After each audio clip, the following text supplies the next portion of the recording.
성경 말씀 마태복음 13장 47절로 52절까지. 또 천국은 마치 바다에 치고 각종 물고기를 모으는 그물과 같으니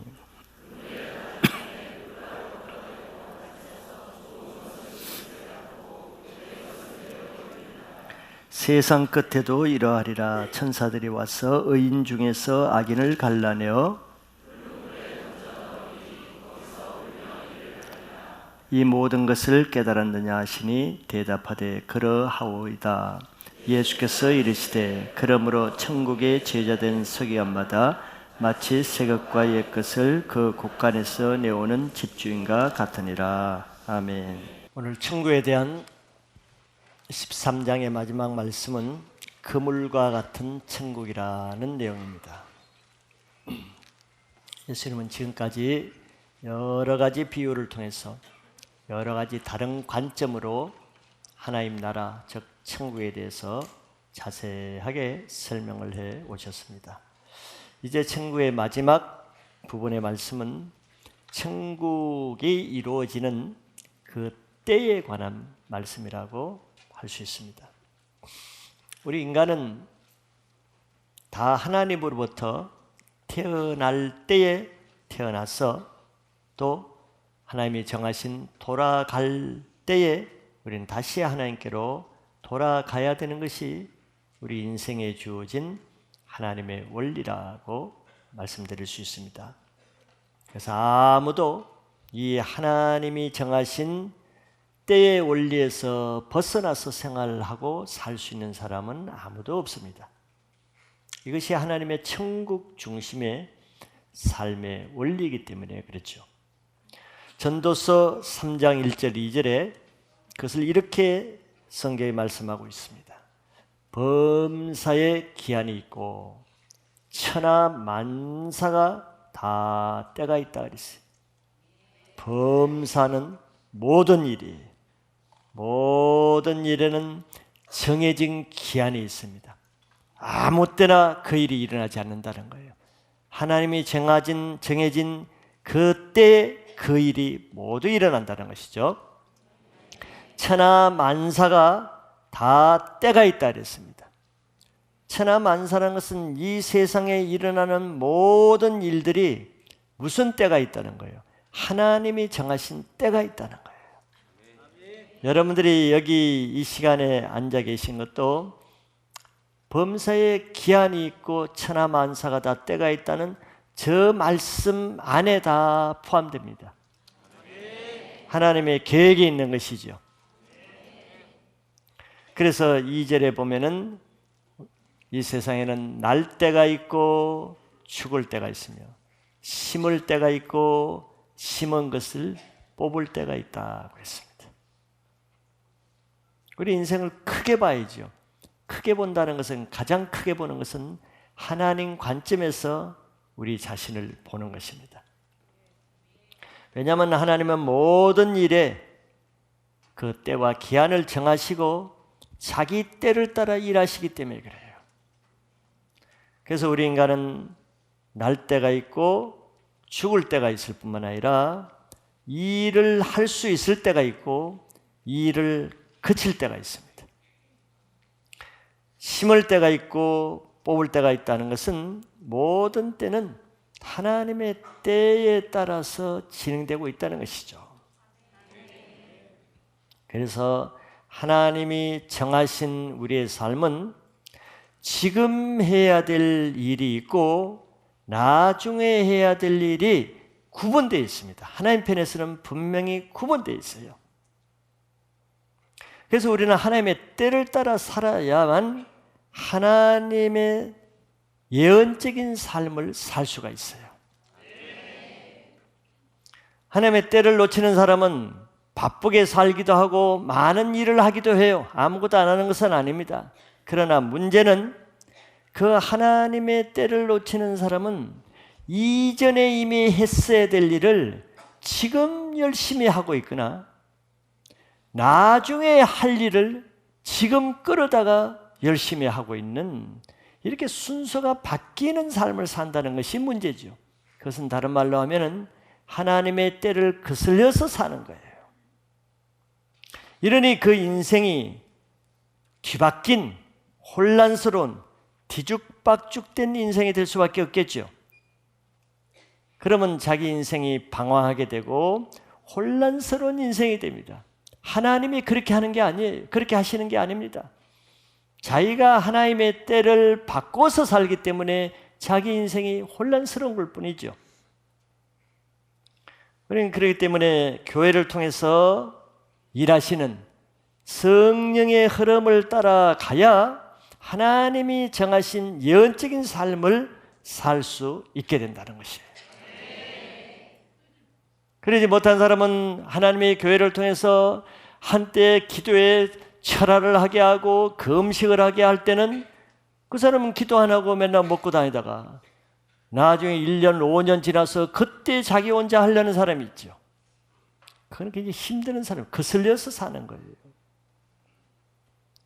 이런 하나님의 때를 놓치고 자기 때를 따라가는 사람은 그 시대에 뒤처진 흥가죽 부대로 항상 남게 되는 것입니다. 그 말은 자기 시대에는 쓰임받지 못하는 거예요. 오늘 말씀을 통해서 우리는 하나님의 때에 순종해서 하나님의 예언적인 삶을 살아서 그 시대에 하나님이 하시는 그 일에 내가 동참하고 쓰임받는 신앙 삶이 되시기를 바라겠습니다. 오늘 말씀은 단순합니다. 그물 얘기죠. 그물은 치는 때가 있고 거두는 때가 있다는 그 두 가지를 주님이 천국의 원리로 비교해서 말씀하시는 거예요. 먼저 첫째는 그물을 치는 때가 있습니다. 예수님은 천국은 마치 바다에 치고 각종 물고기를 모으는 그물과 같다고 이렇게 말씀하죠. 하나님은 이 세상이라는 큰 바다에 하나님의 교회라는 큰 그물을 치고 천국에 들어올 여러 사람들을 지금 모으고 계시는 중이라는 거예요. 여기 각종 물고기라는 것은 바다에 있는 모든 하나님이 창조한 물고기를 말하겠죠. 하나님은 교회를 통해서 이 지구상에 하나님이 지으신 모든 인종, 국가, 민족, 남녀, 또 연령 관계없이 빈부, 직업, 학력 관계없이 모든 종류의 사람들을 다 교회라는 그물 안으로 모으고 계시는 중이에요. 지금이 그때라는 것입니다. 그래서 여러분들도 이 교회에 들어오셨겠죠. 그래서 큰 바다에 그물을 치면은 내가 칼치를 좋아한다고 해서 칼치만 그물에 들어오지는 않죠.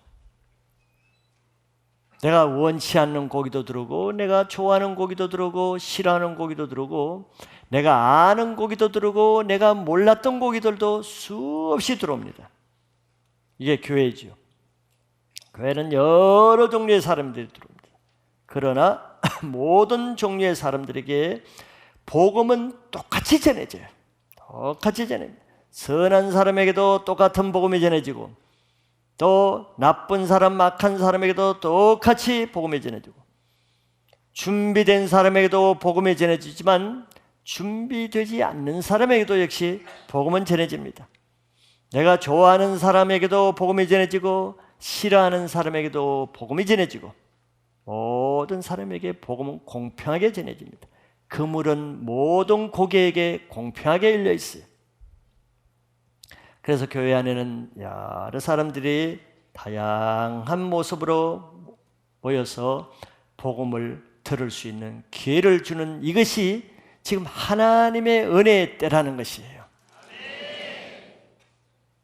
구원을 받을 하나님의 문이 열려있는, 교회에 자유롭게 들어올 수 있는, 누구든지 교회 와서 말씀을 들을 수 있는 이 타이밍, 이때, 지금의 이 순간, 이때가 하나님이 우리에게 베푸시는 은혜인 것이 느껴지세요? 네. 은혜입니다. 은혜가 없으면 안 돼요. 북한이라든지 또 이란이라든지 아프가니스탄 이런 데는 상상할 수 없는 것이죠. 우리는 더 큰 은혜의 시대에 살고 있습니다. 은혜를 은혜로 모르면은 은혜를 가치 없게 여기는 거예요. 돼지가 진주를 가치 없게 여기는 것처럼, 개가 거룩한 것을 가치 없게 여기는 것처럼, 은혜를 은혜로 모르는 사람은 바로 개와 진주와 같은 삶을 살게 되는 거예요. 지금 이렇게 말씀을 듣고 예배를 드리는 것이 은혜인 것을 생각해 보세요. 그럼 우리의 자세가 달라질 겁니다. 고린도후서 6장 2절에 이르시되 내가 은혜 베풀 때 너에게 듣고 구원의 날에 너를 도왔다 하셨으니 보라 지금은 은혜 받을 만한 때요 보라 지금은 구원의 날이로다. 지금 때를 많이 말씀하고 있죠. 지금 은혜 베풀 때입니다. 지금 때. 지금은 구원의 때예요. 때. 이런 때를 놓치면 안 됩니다. 때는 한 번뿐이에요. 지금 이런 순간은 지나가면 다시 재현되지 않는 거예요. 그 때는 그때뿐이에요. 그래서 각 사람은 하나님의 때에 따라서 살아야 되는데, 교회에 올 때가 있고 교회에 와서 말씀을 들어야 될 때가 있고, 말씀을 듣고 회개해야 할 때는 또 회개해야 될 때가 있고, 말씀에 따라서 자신을 결단해야 될 때가 있고, 말씀에 순종해야 될 때가 있는 거예요. 때가 중요하다는 겁니다. 그 타이밍을 놓쳐버리면 그때는 흥가죽 부대로 돌아갑니다. 아무 무익한 때로 없어지는 거예요. 그래서 우리가 애써 핑계를 대고 이런 때를 놓치고 저런 때를 피해가고 이런 때를 빠져나가고 이런 인생이 되면은 그 때를 놓치는 후회하는 후진 인생, 흥가죽 부대의 인생이 된다는 거예요. 교회 안에 있으면서 변화되지 않고 오랫동안 낡은 신앙을 하는 사람이 결정적인 원인이 하나님이 주시는 자기 타이밍을 놓쳐버리는 거예요. 이제 그물이 거두어지기 전에 자기에게 주시는 하나님의 때를 캐치해서 붙잡으시길 바랍니다. 두 번째는 그물을 내렸으면 그물을 이제 정리하는 때가 오겠죠. 어부가 바다에 그물을 쳐놓는 기간은 정해져 있습니다. 무한정 항상 그물을 쳐놓는다면 그 그물은 취남 안 하겠죠. 그러나 어부는 언제까지 그물을 쳐놓느냐 하면은 그물에 고기가 가득 찼을 때까지예요. 더 이상 쳐놓으면 뭐 의미가 없잖아요. 가득 고기가 다 찰 때까지만 쳐놓고 그 이후에는 걷어버립니다. 고기가 들어올 수 있는 시간, 기간은 한정되어 있다는 거예요. 그럼 먼저 그물을 거두는 때에 대해서 보면은 어부는 고기가 가득 차기 전까지는 그물을 계속 쳐놓습니다. 거두지 않아요. 이 시기는 고기가 그물에 자유롭게 언제든지 들어올 수 있는 은혜의 때입니다. 하나님이 우리에게 베풀어 주시는 기회죠. 이때 어떤 고기는 그 그물에 들어오는 고기도 있고, 어떤 고기는 지나가다 보기만 하고 벗어나는 고기도 있고, 어떤 고기는 그 안에 들어왔다가 또 조금 있으면 나갔다 들락났다 하는 고기도 있어요. 뭘 느끼는 게 있는가 봐요. 여러분, 강가에 그 통발 있잖아요. 통발을 표준말은 뭔가요? 통발, 어항이라 그럽니까? 고기 잡는 어항, 통발이라 그러는. 그거를 뭐 플라스틱이나 유리로 만든 걸 미끼를 넣고 이 안에 넣어봐요. 그걸 가만히 보면은 어떤 고기는 그 안에 들어와서 미끼를 잘 먹고 있는 고기도 있고요. 어떤 고기는 수시로 꼬리를 치면서 나갔다가 또 이렇게 보더니 또 들어왔다가 들어왔다는 고기가 있어요. 이해가 잘 되시죠? 그래서 그 물고기들이 그물에 가득 찬 것을 어부가 볼 때는 이제 건질 때가 됐구나. 그걸 어부는 압니다. 때가 되었다는 걸 알아요. 그러면은 그때 그물을 거둬들이면은 그때 이후에는 더 이상 고기가 들어가려고 해도 들어갈 수가 없습니다. 들어 올리기 전까지 주위에 고기들이 많이 모여 있겠죠. 기웃거리면서 저게 뭔가 구경하기도 하고 들어갈까 말까 망설이기도 하고 주위에 많은 고기들이 어슬렁거리는 고기가 있습니다. 그러나 일단 그물이 들어 올려버린 다음에는 끝입니다. 더 이상 기회는 없는 거예요. 올리기 전까지만 기회가 있는 것입니다. 이 그물을 들어 올리는 때는 하나님이 구원하시기로 작정한 그 숫자가 다 찬 때예요. 계시록에서 그렇게 말씀하고 있죠. 그렇기 때문에 우리에게 복음을 듣고 구원받을 수 있는 때가 정해져 있기 때문에 우리는 신앙을 때를 놓치면 안 되는 이유가 여기 있는 것이죠. 또한 개인적으로도 마찬가지입니다. 내 개인적으로도 예수님을 믿을 수 있는 기회가 무한정 주어지지 않습니다. 내일도 모레도 내년에도 그거는 내 생각일 뿐 그는 아무도 그렇게 말할 수가 없습니다. 내일 일을 내가 어떻게 합니까? 오늘 같이 식사하고 어제 같이 식사하고 같이 대화 나눈 사람이 내일 다시 만날 것을 장담할 수는 없어요. 그렇지 않는 경우를 우리는 경험하잖아요. 왜? 내 인생을 내가 장담 못합니다. 또 오늘 내가 은혜 못 받은 사람이 다음 주에는 꼭 은혜 받겠다. 어떻게 장담해요? 장담할 수 없어요. 사람은 자기 내일 일을 예측할 수 없고 자기 신앙이 내일 어떻게 되겠다는 보장을 아무도 할 수 없습니다. 이렇게 교회에 올 수 있는 기회, 하나님의 말씀을 들을 수 있는 지금이 하나님이 주시는 최고의 기회요. 하나님의 말씀을 들을 수 있는 지금이 그물 안에 들어와서 안전하게 안식할 수 있는 유일한 기회라는 것을 지금 깨달아야 됩니다. 이걸 모르고 그물 밖에서 설렁거리거나 그물 안에 호기심으로 들어왔다가 나갔다가 들락날락하는 것은 마치 자기 생명을 담보로 도박하는 불장난과 같이 위험한 것이에요.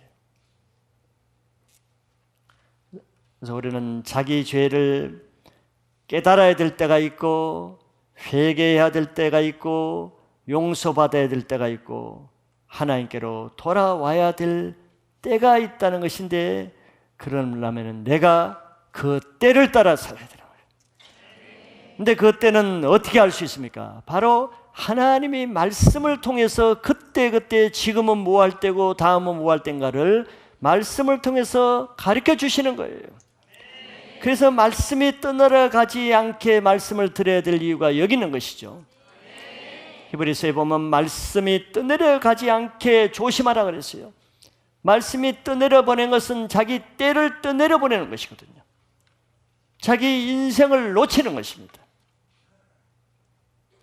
한번 미뤄버린 그 은혜가 영원히 미뤄지는 실수가 되지 않기를 여러분들 지금 주는 때를 미루지 않고 지금 때를 따라 사시길 바랍니다. 두 번째는 그물을 걷어 올린 다음에 이제 고기를 구분하는 때가 오죠. 어부가 그물을 걸어 올리면 그 안에 여러 종류의 고기가 들어있다 그랬습니다. 그러나 어부는 그물 안에 고기가 다 잡혔다고 해서 그 모든 고기를 그대로 그릇에 담아서 집에 가져가지 않습니다. 그것이 문제죠. 그 안에는 먹을 수 있는 고기도 있지만 먹지 못하는, 먹을 수 없는 부정한 고기도 같이 섞여 있기 때문에 그렇죠. 그래서 어부는 예수님 말씀하셨죠. 그물을 거둔 다음에는 앉아서 좋은 것은 그릇에 담고 못된 것은 내버리느니라, 이렇게 예수님이 설명했습니다. 하나님은 이스라엘 백성들에게 먹는 음식법까지도 정해 주셨죠. 아무거나 먹는다고 먹으면 안 된다는 거예요. 가축 중에도, 동물 중에도 모든 동물이 다 사람이 먹을 수는 있지만 하나님의 백성이라면 먹지 말아야 될 것을 구분해 놨습니다. 그래서 되새김질을 하거나 그 발톱 굽이 둘로 갈라졌거나 이런 소나 양이나 이런 것은 먹을 수가 있지만서도 발톱이 갈라지지 않는 돼지나 이런 고기는 먹지 못하겠단 말이에요. 부정하기 때문에. 마찬가지로 물고기도 어부가 바다나 호수에서 고기를 잡으면 다 먹을 수가 없어요. 그래서 이스라엘 백성들은 바다에서 고기를 잡을 때 그물채로 가져가는 일이 없습니다. 반드시 그 바닷가에 앉아서 정리 작업을 하죠. 먹을 수 있는 고기와 먹을 수 없는 고기를 나눕니다. 그런데 물고기 중에는 비늘이 있는 것, 지느러미가 있는 것은 먹을 수 있지만 그것이 없는 것은 먹지 못하게 했어요. 가정하기 때문에 그렇습니다. 레위기 11장 9절 10절에 보면은 물에 있는 모든 것 중에서 너희가 먹을 만한 것은 이것이니 강과 바다의 다른 물에 있는 모든 것 중에서 지느러미와 비늘이 있는 것은 너희가 먹되 물에서 움직이는 모든 것과 물에서 사는 모든 것, 곧 강과 바다에 있는 것으로서 지느러미와 비늘 없는 모든 것은 너희에게 가증한 것이라 그랬습니다. 그 물에 들어왔다고 해서 모든 것이 다 선하고 좋은 고기가 아니죠. 먹을 수 없는 고기도 있습니다. 그래서 이스라엘 백성들은 그물이나 낚시로 고기를 하면은 일단 고기를 구분하는 작업을 반드시 합니다. 엄격하게 구분하죠. 이와 같이 교회에 모든 사람이 들어온다고 해서 다 하나님 받으시는 사람은 아니죠. 이렇게 예배를 다 드린다고 해서 하나님이 그 사람의 예배를, 제물과 예물을 다 받는 것은 아니죠. 가인과 아벨의 제사에서 우리는 이미 보았습니다. 예배 드린다고 모든 사람이 예배를 다 받는 게 아니에요. 이것을 마지막 때에는 신학적인 선택과 유기라 하는데 저는 어려운 말은 잘 몰라요. 풀어서 쓰면은 마지막 때에는 하나님이 받아들이는, 선택하는 사람이 있고 받아들이지 않고 버리는, 유기하는, 버리는 심판이 있다는 거예요. 그걸 예수님 지금 고기를 비유해서 설명하는 것입니다. 그때 하나님은 거룩한 것과 부정한 것을 구분하시고 열매 있는 사람과 열매 없는 사람을 구분하시죠. 또한 예수님을 믿는 사람과 믿지 않는 사람을 구분합니다. 똑같이 예배를 드리고 교회 와도 영생이 있는 사람과 없는 사람을 구분하고 의인과 악인을 하나님은 엄격하게 구분합니다. 그냥 무리로 통째로 받으시는 분이 아니에요. 시편 1편 4절 5절에 보면은 악인들은 그렇지 아니하며 오직 바람에 나는 겨와 같도다. 그러므로 악인들은 심판을 견디지 못하며 죄인들이 의인들의 모임에 들지 못하리로다. 하나님은 악인들과 의인을 구분하시는 분이에요. 그러나 그물을 쳐놓고 고기를 모으는 동안에는 악인과 의인이 한 교회에 있게 하십니다. 기간이 있죠, 때가. 그러나 마지막 때가 되면은 악인은 의인 중에서 걸러내져서 풀무불에 던져져서 거기서 울며 이를 갈게 된다고 50절에 그렇게 예수님이 설명하십니다. 현재는, 아직까지는 악인이라 할지라도 의인과 함께 한 교회에 있을 수 있는 그 자체가 은혜입니다. 지금은 알곡과 가라지가 한 밭에 뿌려져 있다고 우린 이미 봤습니다. 그러나 마지막 때에는 가라지는 알곡에서 분리되어서 불에 던져진다는 것도 우리는 또 봤죠. 그래서 지금이 은혜의 때인 것입니다. 달란트 비유에서도 악하고 게으른 종과 충성되고 착한 종이 주인이 오기 전까지는 한 집에 있어요. 한 집에 거합니다. 그러나 주인이 올 때에는 게으르고 악한 종은 착하고 충성된 종에서 갈라내어 가지고 바깥 어두운 데로 내쫓아 거기서 슬피 이를 갈며 울게 한다고 했죠. 이게 천국의 원리입니다. 열 처녀의 비유에서도 기름을 준비하지 않은 게으른 다섯 처녀도 신랑이 오기 전까지는 기름을 준비한 신실하고 지혜로운 다섯 처녀와 함께 한 집에 거합니다. 그러나 신랑이 올 때는 신랑은 미련한 기름을 준비하지 않는 다섯 처녀가 기름 사러 간 그 시간에 슬기로운 처녀를 구분해서 문 안으로 집어넣고 문을 닫아버리는 거예요. 이렇게 같은 그물 안에 있어도, 같은 집 안에 있어도, 같은 교회 안에 있어도 그때는 합당한 자격을 가진 사람과 그렇지 못한 사람은 엄격하게 구분합니다.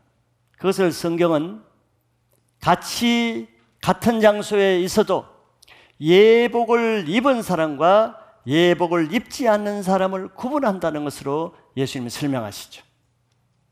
그 예복은 바로 예수 그리스도의 십자가의 보혈로 죄사함 받은 사람에게 주는 의의 옷입니다. 마태복음 22장 12절에서 14절에 예수님 그것을 이렇게 설명하고 있습니다. 이르되 친구여 어찌하여 예복을 입지 않고 여기 들어왔느냐 하니 그가 아무 말도 못하거늘. 그때는 할 말이 없어요. 지금은 할 말이 많죠. 지금은 할 말이 많아요. 내가 이래서 예배 못 오고 이래서 예배 지각하고 이래서 내가 셀 모임만 할 말이 많아요. 할 말이 당당합니다. 그러나 그때는 할 말이 없게 되는 거예요. 13절에 임금이 사원들에게 말하되 그 손발을 묶어 바깥 어두운 데 내던지라. 거기서 슬피 울며 이를 갈게 되리라 하니라. 14절에 청함을 받은 자는 많되 택함을 입은 자는 적으니라 그랬습니다. 마지막 절, 청함을 받은 사람은 많아요. 그물 아래 들어오는 사람은 그래도 많습니다. 못 들어오는 사람은 더 많지만 일단 그물 안에, 교회 안에 청함을 받았어요. 무슨 청함? 복음을 들을 수 있도록 청함받고, 회개할 청함을 받고, 죄사함 받을 수 있는 기회를 청함을 받고, 그래서 천국에 갈 청함을 받은 사람은 많아요. 여기 있는 사람이 다가 아니죠. 우리 교회가 20년 동안 여기 들락났다 들어왔다 나간 사람 하면 수만 명이 됩니다. 많아요. 그러나 택함을 받은 자는 적습니다. 우리는 청함을 받은 단계에 머물러 있으면 안 됩니다. 그거에 안주하면 안 돼요. 그물 안에 들어와 있는 그 자체로 안주하면 안 됩니다. 오늘 간증하신 우리 성도님도 매일 기독교 직장에서 성령 충만한 목사님들 은혜로운 말씀 듣고 매일 기독교에 대한 일을 하고 하니까 자기도 그 안에 있으니까 자기도 성령 충만하고 자기도 은혜 있는 줄로 생각하기가 쉽죠. 청함을 받은 것이 다가 아닙니다. 청함을 받은 단계에 머물러 있으면 안 되죠. 택함을 받은 단계로 나가야 됩니다. 청함을 받은 이유는 택함을 받게 하기 위해서 청함을 받은 것이에요. 이와 같이 교회 안에는 여러 종류의 사람들이 계속 들어오고 있습니다. 하나님 나라를 사모하는 사람도 들어오지만 하나님에 대해서 아무 관심 없는 사람도 들어옵니다. 하나님을 믿기 위해서 오는 사람도 있지만 하나님의 믿을 마음이 아무것도 없는 사람도 들어옵니다. 믿음이 좋은 사람도 들어오고 믿음이 없는 사람도 들어오고 주님을 사모하고 사랑하는 사람도 들어오지만 주님을 미워하고 대적하는 사람도 들어오고 주님의 교회를 위해서 헌신하고 충성하는 사람도 들어오지만 주님의 교회를 싫어하고 배척하는 사람도 교회는 들어와요. 열매를 잇는 사람, 열매를 맺지 못하는 사람, 다양한 사람, 또 그물 안을 들락날락하는 고기처럼 교회를 수시로 왔다 갔다 하는 사람도 늘 있습니다. 이런 여러 종류의 사람들이 그물을 들어 올리기까지는 다 한 교회에 있습니다. 또 나중에 고기를 분리하기, 구분하기 전까지는 다 한 그물 안에 있습니다. 청함을 받은 데는 동일한 것이죠. 그러나 교회 안에 들어왔다고 해서 그 자체로 다 천국을 가는 것은 아니라는 것을 지금 예수님이 강조하고 있는 거예요. 바리새인과 서기관들은 세리와 창기보다 먼저 그물에 들어온 사람입니다. 먼저 청함을 받은 사람들이에요. 청함을 받는 것이 다가 아니라는 거예요. 천국의 생명은 오직 자기 죄를 회개하고 죄가 없어야 천국에 들어가기 때문에 예수님을 구주로 믿고 죄사함을 받은 그 옷을 입은 자만 들어갈 수 있겠는 거예요. 내가 교회를 다니면서도 회개한 경험이 없고 죄사함 받은 경험이 없다. 어떻게 내가 천국을 가겠다는 확신을 가질 수가 있겠어요? 그러나 어떤 사람은 세리와 창기처럼 한 번 교회에 와서 예수님의 말씀 한 번의 예배의 말씀으로 자기 죄를 회개하고 예수님을 영접하고 인생이 변화되는 사람이 얼마나 많습니까? 여기 남아있는 사람 중에도 그런 사람이 얼마나 많습니까? 그러니까 끝까지 남아있는 것이죠. 그것이 없으니까 또 들락날락하는 것이죠.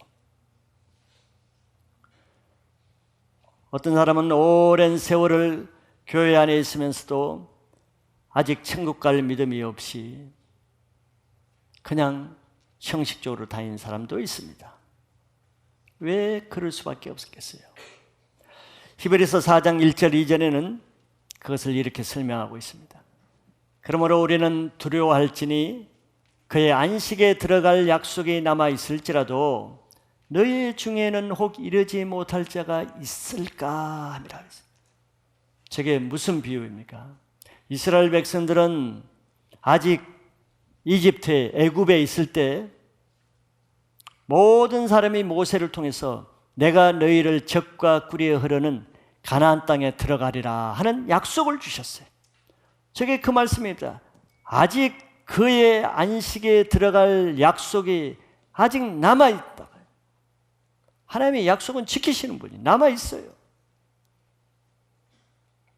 그런데 안타까운 것은 너희 중에는 혹 이르지 못할 자가 있을까 하니라. 이르지 못할 자가 대다수였죠. 60만 장정 중에 갈렙과 여호수아 2명 빼고는 약속이 있는데도 약속을 받지 못하고, 즉 청함은 받았는데도 택함을 받지 못하고 가나안 땅에 들어가지 못했잖아요. 이유가 뭔가 22절에 설명하고 있어요. 그들과 같이 우리도 복음 전함을 받은 자이나, 이게 청함을 받은 것이란 말이에요. 여기서 복음을 안 받은 사람이 누가 있어요? 그런데 문제는 들은 바 그 말씀이 그들에게 유익하지 못한 것은 듣는 자가 믿음과 결부시키지 아니함이라 그랬어요. 이게 결정적인 것이죠.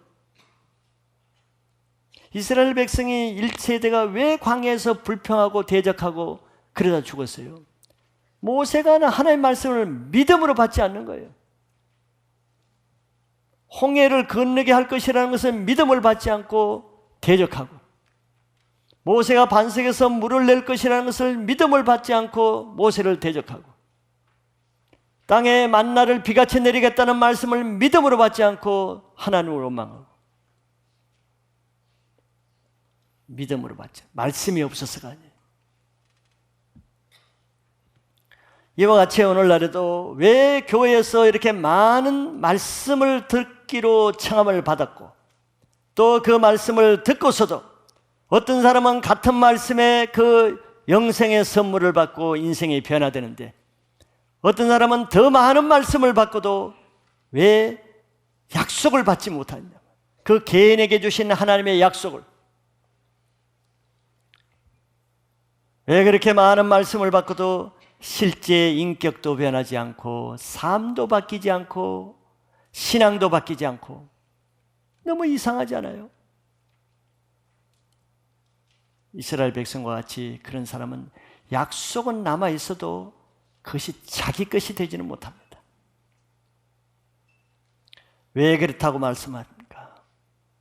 그것은 하나님의 말씀을 자기에게 한 말씀으로 받지는 못해요. 늘 남에게, 자기 아내에게, 자기 남편에게, 자기 자녀에게, 딴 사람에게 하는 말씀으로, 늘 가르치는 말씀을 받아. 남에게 가르쳐주고 가르쳐주고 지시하고 고쳐줄 말씀을 들어. 자기에게 믿음으로 결부를 시키지 못하죠. 이게 자기에게 뻔하게 그거는 자기에게 하는 말씀인데 정작 자기는 못 들어요. 놀라운 일 아니겠어요? 자기 영혼의 믿음으로 결부시키지 못해요. 적용시키지 못해요. 영으로 자기 마음에 심지를 못하는 거예요.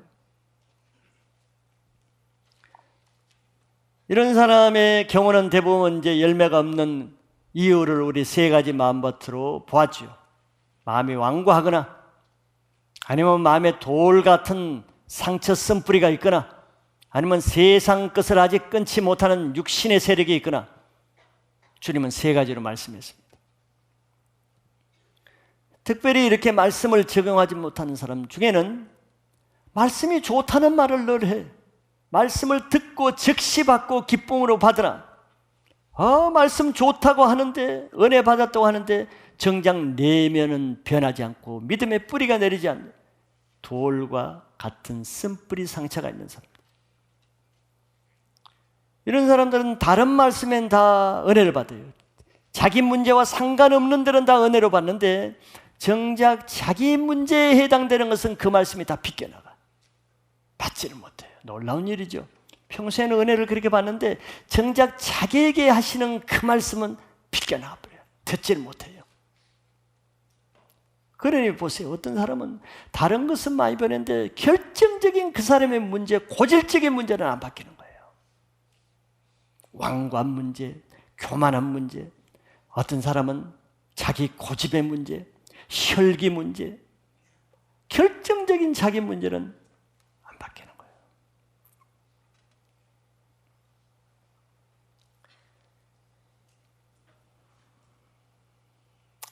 물질에 상처가 있는 사람은, 다른 말씀엔 그렇게 은혜를 받는 사람이 물질 문제에 나오면 말씀을 못 받아요. 그러니까 그 문제는 계속 남아있어요. 학력에 대한 문제, 열등감의 문제, 외모에 대한 문제, 자기 가정에 대한 문제, 이런 마음에 걸리고 묶여있고 상처가 있는 사람은 그런 말씀이 나올 때는 괴롭고 분노하고 피해가지 그걸 받질 않습니다. 자기에게 결부시키질 않아요. 그 문제는 계속 남아요.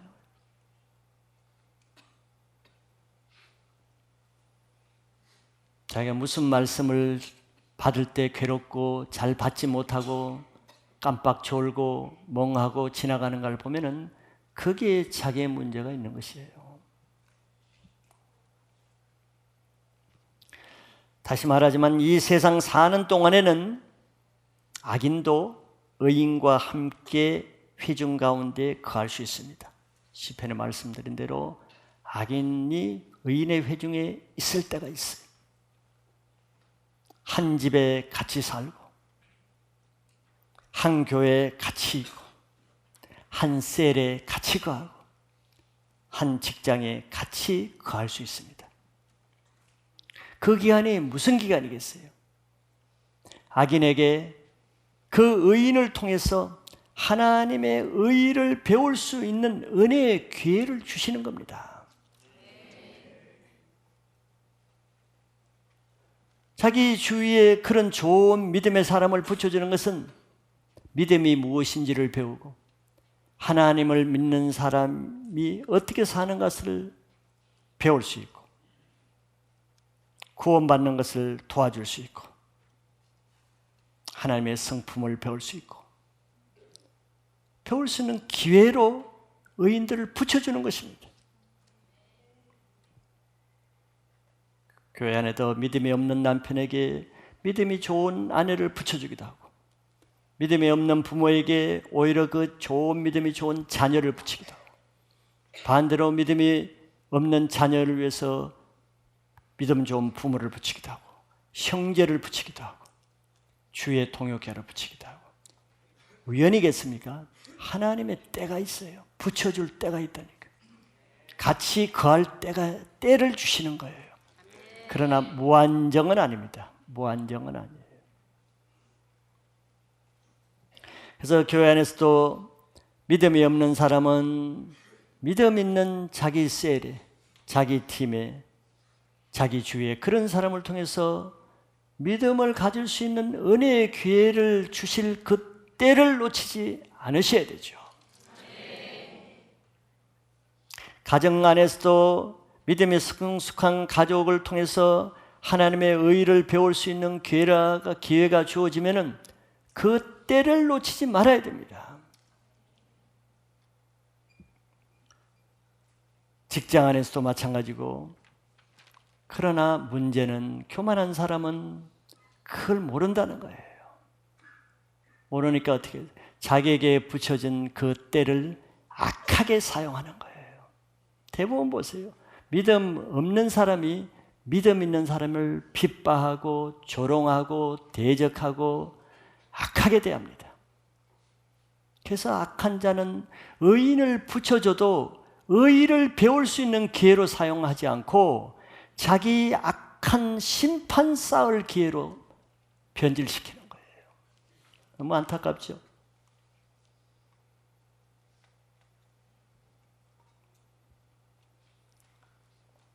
이사야서 26장 10절에 이런 말씀이 있습니다. 악인은 은총을 입을지라도 의의를 배우지 아니하며 정직한 자의 땅에서 불의를 행하고 여호와의 위엄을 돌아보지 아니하는도다. 많은 의미가 들어있는 말씀이죠. 악인에게도 하나님이 은혜를 주십니다. 교만한 자에게도 은혜를 주시고요. 강팍한 자에게도 은혜를 주세요. 의인들을 붙여주시고 또 의인들이 있는 장소에 함께 거하게 하고 그런 은혜죠. 배울 수 있는 기회란 말이에요. 근데 하나님이 보시기에 악인은 그렇게 은총을 입을지라도 그렇게 하나님의 마음으로 예수님의 마음으로 섬겨주고 감당해주고 기도해주고 중보해주고 도와주고 그 은총을 입을지라도 그를 통해서 의의를 배우지 않는데요. 안타깝죠. 그 대신 또 정직한 자의 땅에서 의로운 사람이 함께 사는 땅에서 하나님을 경외하는 믿음 있는 사람들이 모이는 교회 안에서 또 그런 가정과 직장 안에서 의의를 배우는 것이 아니라 그런 안에서도 자기 혼자 불의를 행한다는 것.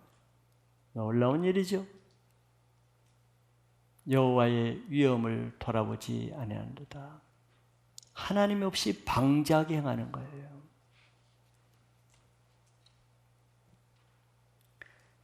자기 주위의 의인과 함께 있는 그 자체를 은혜로 여겨야 됩니다. 하나님이 은혜를 베푸시는 때라는 것을 인식하셔야 돼요. 그러지 못한 사람은 오히려 악을 쌓고 죄를 짓죠. 자기가 하는 행위가 뭔지를 모르기 때문에 그런 거예요. 그러나 그것도 세상 끝날에는 나누어집니다. 악인은 의인의 땅에 쫓겨나고 의인의 회중에서 갈라내지는 거예요. 의인과 같이 있을 그때, 의인의 회중에 모여있는 그 장소에 속해 있을 때 하나님을 배우고 하나님의 의를 배우는 선한 기회로 여기고 감사하게 그때를 받아들이시길 바랍니다. 자, 이런 비유를 다 마치신 후에 이제 예수님 제자들에게 이 모든 것을 깨달았느냐 이렇게 질문하시죠. 그때는 제자들이 그러하오이다 라고 대답했습니다. 여러분들도 마태복음 13장을 통해서 많은 천국에 대한 비유를 들었습니다. 듣는 것이 중요한 것이 아니죠. 청함을 받은 것입니다. 그런데 이 말씀이 다 깨달아 적기를 바랍니다.